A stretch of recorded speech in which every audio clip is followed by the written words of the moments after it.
Good afternoon again, my crafty friends. Today I'm going to show you a nice, easy technique to help use up some of your stockpile of paper. It's great for using bright, bolder pieces that are really too busy when they're on their own on a page. So we're going to cut them up and we're going to make some 4-inch squares and we're going to do some quick squares on a round. This is great for making a title page or a feature photo, kind of simple. This is one of my final results from my technique.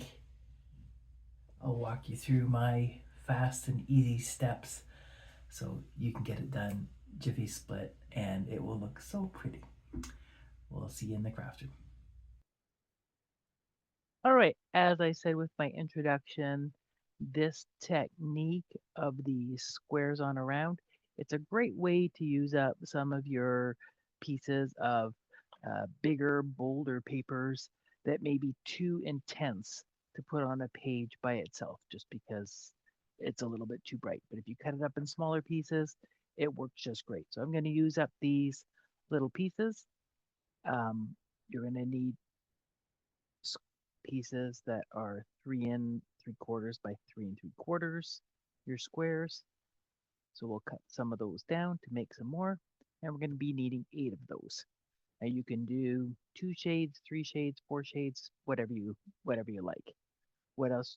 Other things you're going to need for this activity is your Persial trimmer. Repositional tape works best. I love my zero centering ruler. That's going to come in really handy. You'll need your mat. I find it more effective to work on your mat. And then, of course, you're going to need a base page or sheet and a base mat. So another piece of paper or cardstock for your base mat. I'm going to be placing everything on this base page in the end. However, I find it more effective to do all my work on my mat because it has all your lines. It's ruled for you already. So to start, we're going to be taking our big piece of paper and we need to make a base mat. And for this, we're going to cut down this 12 by 12 piece of paper. So we're going to make an 8 by 8 size, a 8 by 4 area, a 4 by 4 little area down here, and a 4 by 8 over here by making some quick cuts. So let's go ahead and do that. We'll take out our trimmer and we're going to start by cutting our 8-inch square.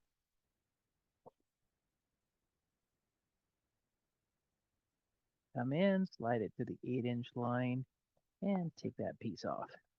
There we are. Now we're going to rotate it to make an 8-inch square. Going to slide it in again, and again at the 8-inch line, we're going to cut that off. So we have our 8-inch piece, and we have our 4 by 8, 8 by 4-inch piece. Down here, we're going to cut this one as well at our 8-inch mark, or your 4-inch mark. And this will give me my 4 by 4 piece, which we're going to use later, and then my 4 by 8 piece. Now we are going to be overlapping the two 8 by 8 pieces we have. One in a square position and one in a diamond position. So let's make a second 8 by 8 piece. I like working on the mat. So I'm going to go 2 inches from the top, slide that down, just like so. And I'm going to add my other one, 2 inches from the top, 2 inches from the bottom, 2 inches from either side. This piece is now centered on my mat. So now I want to put it together because I do want a square again. I'm going to peck those edges together. I'm going to take my adhesive and I'm going to run them back together. Now I'm going to take my other 8 by 8 piece and I'm going to lie it diagonally across to center it on all the pieces. So in this piece, you're going to line it up with your 6-inch marks all the way around for your 4 points. So let's just add some adhesive across those lines as well. So it is going to stick in the end. It is at an angle, so we'll angle it a bit. That's why I find it easier to work right on the mat. You're going to find once you line up 3 points, the fourth one tends to sit quite nicely on its own. So there's our base that we need, and this is going to transfer to our final sheet in the end. Now again, I need my squares, 3 3/4 by 3 3/4. So I'm quickly gonna cut some squares.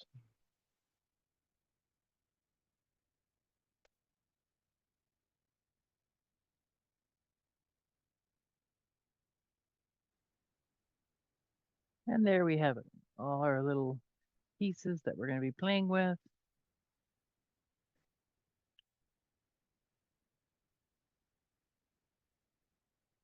And our mat. So before we start playing, I'm going to attach this down really nice on my page, just so it doesn't run away on me. I'm just going to add points and line that up again on my square.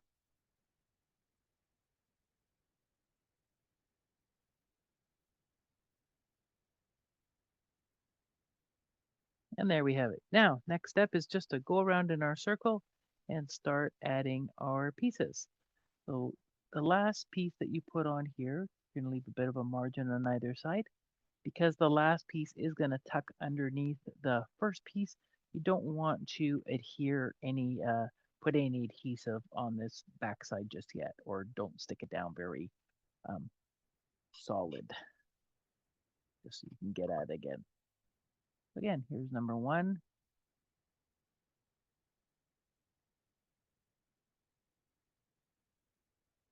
And we're just going to work our way around using our base mat as our start position. Your eye is accurate to 1/16 of an inch, so it's pretty easy just to go ahead and add all these little pieces. Now the part that is going to be covered, right? If this is the majority of this part's going to be covered, I'd want to show off this blue. So you just rotate your pieces around so it works best for you.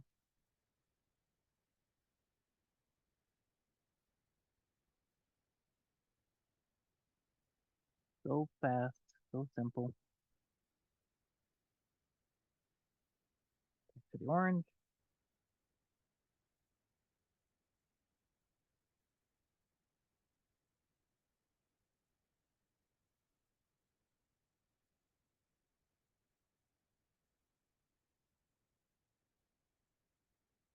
Blue.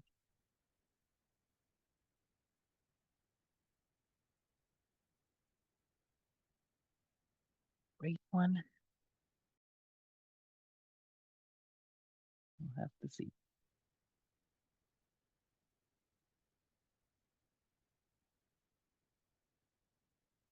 Again, with your last piece, this is the one that you're going to be tucking underneath.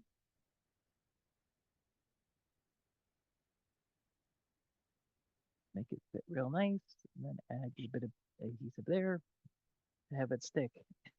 And that is just how simple it is.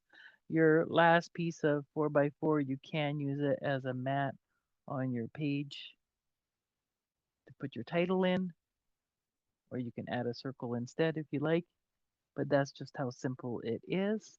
When you go ahead to put it on your base page, again, you're just going to slide the whole thing out. Oh, I got a bit of adhesive on here now.